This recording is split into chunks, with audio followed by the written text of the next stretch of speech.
Hey guys, it's Virginia, Prana Vibe. Now we're going over part 2 of the Mo+Re series, the mobility recovery. So this is if you want to do a 30-minute segment versus just 15 minutes. Cool? Let's go and get started. So in addition to my video in part 1, which is a 15-minute, there's a few other postures that is a little bit more yoga-centric that can really help improve your range of motion. So the first thing is called sun salutation A. We want to come up to the top of the mat, feet together. Okay, that was my cat. Sorry about that. Inhale, bring the arms up, palms face in. You want to reach up high. Exhale, hinge from your hips, bow forward. Now bend your knees here, guys, if you need to, for those hamstrings. Inhale, lift up. You want to come up onto the fingertips. Again, I recommend bending the knees if you have tight hamstrings.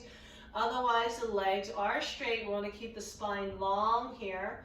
We'll set the hands down and step back to a high push-up position and lower all the way to the ground. Now, loop those shoulders back. We want to engage the rhomboids, the upper body, the traps. Push back to downward facing dog. We want to set the feet hip width apart. Look toward the feet, relax the neck. Want to press out of the shoulders, out of the wrist. Make sure you keep your fingers spread out nice and wide. 3, belly in, 4, and 5. Let's bring it up back to the top of the mat.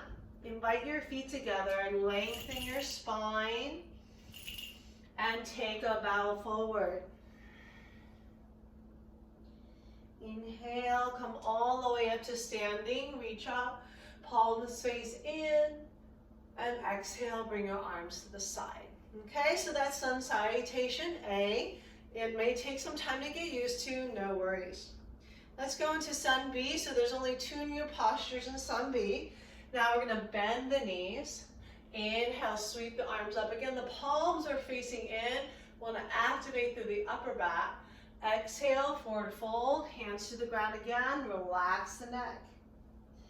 Inhale, lengthen the spine. You want to come up onto the fingertips, look forward. We'll step back again and lower all the way down. So now let's loop the shoulders back, and if you can, if it's comfortable, straighten those arms up. Exhale, tuck your toes, downward facing dog.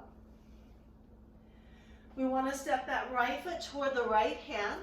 Now, if you don't make it there, grab your heel, move it up. The knee is right over your ankle. Turn your back heel down so your foot is pivoted out a little bit. Hands to the hips. Woo! Man, just heard it crack. A good one. Reach the arms up. Exhale, bring your hands down. And we'll do a modification here. Just step back to downward facing dog. We'll bring that left foot forward. Again, whatever you need to do to bring that foot forward, turn the back heel down. Toes are facing out. We want to keep the back leg straight and front knee bent. So the knee should be bent right over your ankle joint. Inhale, reach up. Woo! Tight. Exhale, hands down. We're again stepping back to a downward facing dog.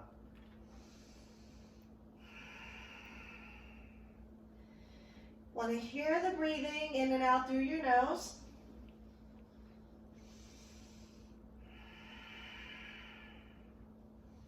Let's come back up to the top of the mat. Lengthen your spine. Again, soften the knees if needed. Exhale, bow forward. Bend the knees. Inhale, arms up. This is your chair pose. We're going to end where we began. Come up to full standing, arms next to your side. Now let's step out wide. This is triangle pose. We want to first start off with the feet parallel. Let's turn the right toes out. So if you look at your feet, they should be perpendicular. Reach your arms out. Now reach forward, hips go back, hand down to your shin bone, and reach your opposite arm straight up. We'll take about 5 deep breaths here.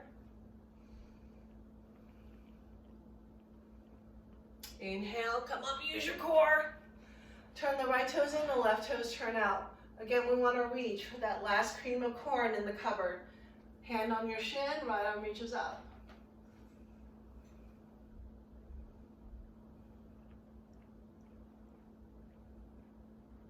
And let's come back up to center. Now bring your feet back to parallel. Now toe heel your feet out like another foot, so it's a much longer stance here. Let's turn our right toes out again, and when we bend the knee, make sure that knee is hinging right over your toes, not past your ankle, but right on top of the ankle, facing your toes. Arms reach out. Exhale, I want to bring the right arm to kickstand on this right leg. So make sure you're not collapsing into your shoulder here. Keep it active. And bring your left arm straight up. 5 breaths.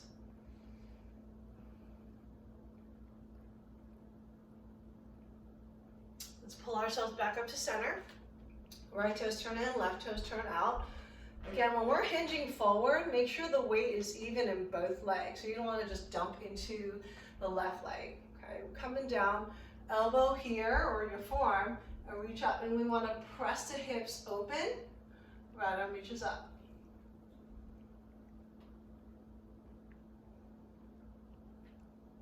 And bring ourselves back up to center and turn the toes in. Sweet. Now we're going to go into some floor stuff. 1 minute squat. Okay, so this is technically a human resting position. Now, if your heels can't come down, what you can also do is roll over the edge of your mat and create a little shim for your heel here, so it's a little bit more accessible. What's also helpful if you're really struggling with this is to grab an object. If you have like a small dumbbell or something and you hold it out, it actually helps a lot with your counterbalance. Now let's move on to the quad stretch. So this is where if you have a block, or let's do a blanket.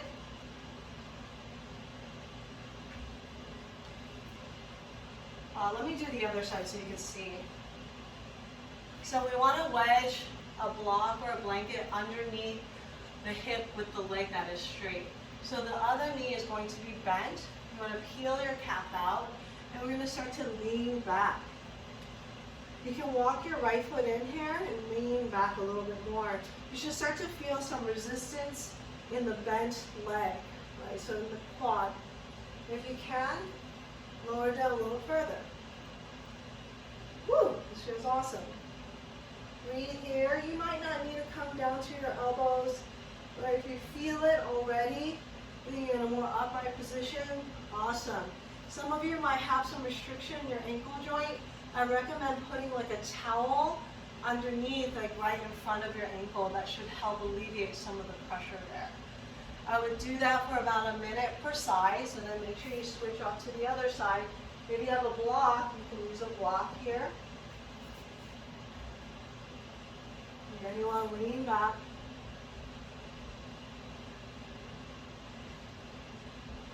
Basking in the indoor sun, something like that, right? You can kind of get creative, imaginative.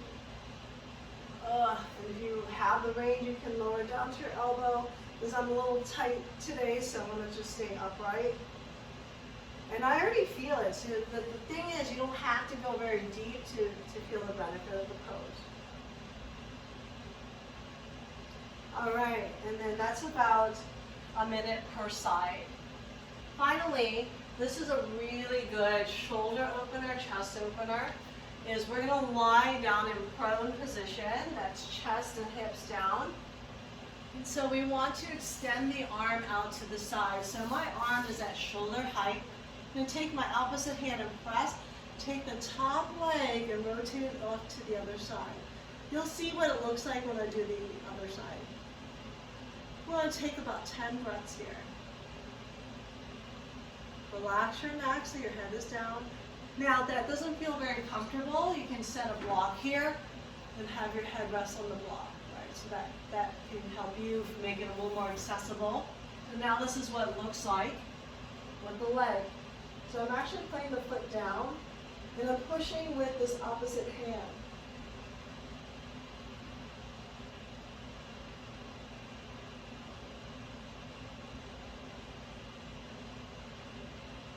So you want to take about 10 breaths per side. And that is it to complete a more 30-minute practice.